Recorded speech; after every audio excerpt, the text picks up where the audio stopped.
Vijana wa Generation Z ama Gen Z wamekuwa wa moto ulimwenguni kote.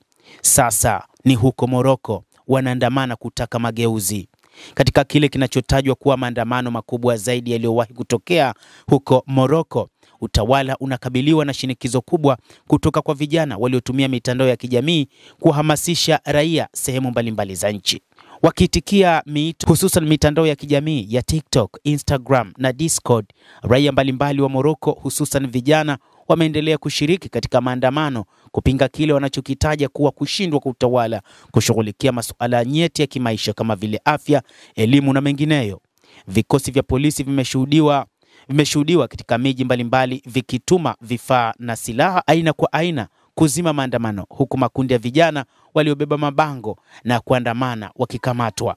Katika mji mkuu wa mashariki mwa nchi hiyo Oujda, shirika la taifa la habari MAP limeelezea kuwa mwanamume mmoja aliyegongwa na gari la polisi wakati gari hilo lilipowaingilia waandamanaji anazidi kupata nafuu.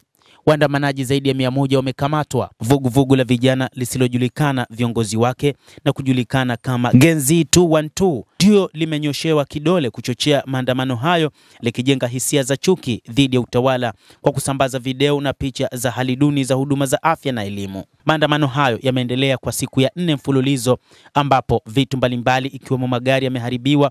Kwa mfano, katika miji ya kusini mwa nchi hiyo ya Tiznit, Inzegein na Ait Amira, makundi ya waandamanaji wameshuhudiwa wakiwarushia polisi mawe pale walipojaribu kuwasambaratisha.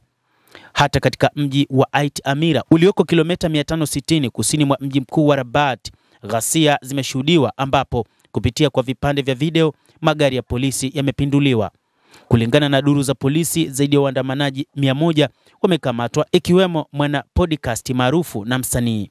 Hii ni kwa mujibu wa chama cha haki za binadamu cha Morocco. Katika mji mkuu wa Casablanca, waandamanaji 24 wamewekwa kizuizini kwenye barabara kuu, wanafanyiwa uchunguzi wa kisheria. Hii ni kulingana na mwendesha mashtaka wa umma. Utawala kwa sasa umeitikia maandamano hayo kwa kutoa mwito kuwepo kwa mazungumzo ili kutatua mgogoro huo na kujadili masuala ambayo yanakera raia.